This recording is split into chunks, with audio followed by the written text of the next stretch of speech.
I'm Yuki Ellias, and welcome to a 5 minutes deep dive exploration into what this world of physical theater is all about.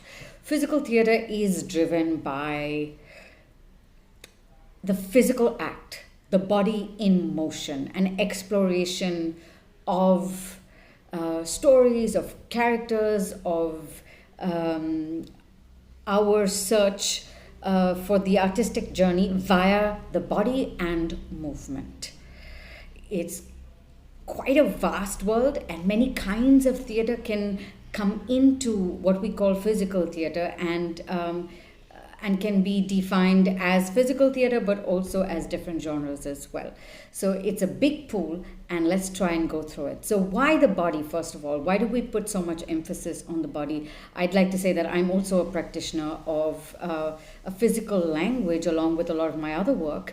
But why the body, and why does movement become so important for a practitioner of physical theater?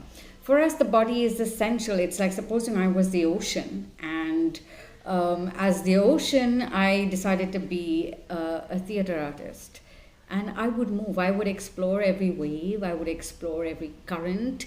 That would be my language. It would not just be to speak a story, but also to move the story and to express the human condition or nature, and the things that are happening around us and within us, using our instrument, using the matter that we are made of, which is not just the mind and the voice, but also our bodies are a fundamental player in expression.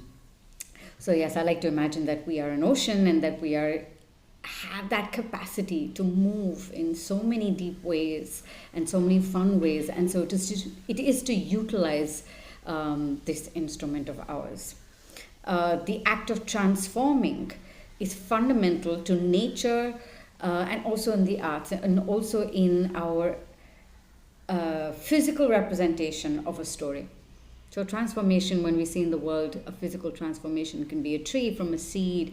It extends truly out into a little sapling, to a very large trunk with branches reaching out, leaves, deep roots. And likewise, the actor also has the ability to transform using this physical apparatus into characters. But it's not just about characters, but it's also about sense and story and emotion, much like the other arts, for example, painting, music, that are not just defined by a vocal storytelling or an oral storytelling or a script or a text.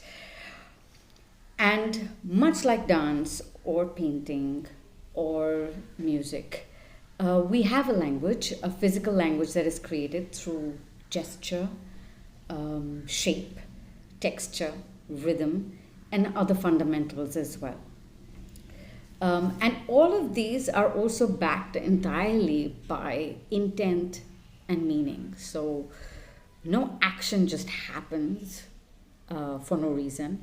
There is an underlying current and a purpose for which it takes on a physical action.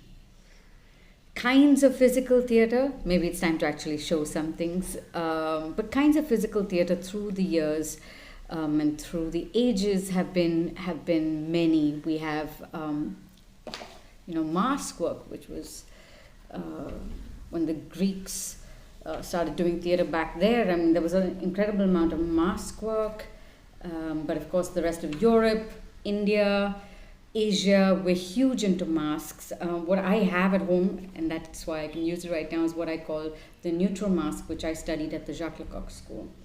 And so this is the neutral mask. It's less of a performing mask, it's more of an actor training mask.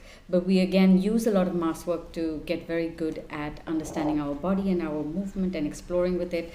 Of course, there are the Commedia dell'arte masks. This is the mask that I made at home out of tissue paper. Yes, and that's my little transformation into this old funny little man called Rajesh. And of course, the smallest mask, often we call in European traditions, is the little red nose. So, Voila. Hello. So, of course, different practitioners use masks, but we also say that you don't have to necessarily put on a physical mask, but that the human body can mask itself as well. So I may choose to take a shape. What I'm wearing is not very conducive to shape, but I can take a shape and I gesture. It could be, and that's my signature character. It's hunched. It may have a voice that comes out of this body. It may be a character like this. Hello, very nice to meet you. I hope you're isolating. I am isolating because I prefer isolation than meeting too many people. So this really works out for me. So in a way, you can change, you can mask your own body. India's had a great tradition of physical theatre, so much. I mean, from our classical work to our folk forms. And of course, we're hugely influenced by dance. And Indians by nature are extremely physical people. So it would be hard to make theatre without grand gestures and movement. It's in us to move. So it is hugely part of our tradition. Lots of things like Nautanki, Kathakali, so many of our dance drama forms, so many contemporary theatre groups are also exploring the physical language. We have groups like Adi Shakti in Pondicherry, we have Indian Nostrum, we have groups in Bombay like Fats Art and patchwork ensembles who love exploring the body, exploring movement. Devising also falls into a bit of physical theatre, not a bit, quite a bit, where the exploration is through a jam with actors and then seeing how the story unfolds and the text, as well as, I would say, the structure and choreography of the show. So lots of it is already in practice. Sometimes we don't know that that's what we call it. It's a physical language to the theatre. And the process is driven by a very strong focus of exploring and rehearsing with the body and with movement, and not just a starting point of a text. That's pretty much what I can think of in a 5 minute. Oh no, I stepped over. It was 7.5 minutes, but I hope you could listen to the end. You can do more research. Look up physical theatre online. That's one great way. You can look up Commedia dell'arte, you can look up a lot of Indian physical theatre traditions, you can look up groups like Complicité to see their work. You can look up, of course I named a lot of the Bombay groups as well. Look up their work, go watch their shows. Rupesh Tillu does clowning. Lots of my friends like Deepal and Catherine, they do a lot of Commedia based shows as well, and they have tons of masks and are fantastic teachers of physical theatre.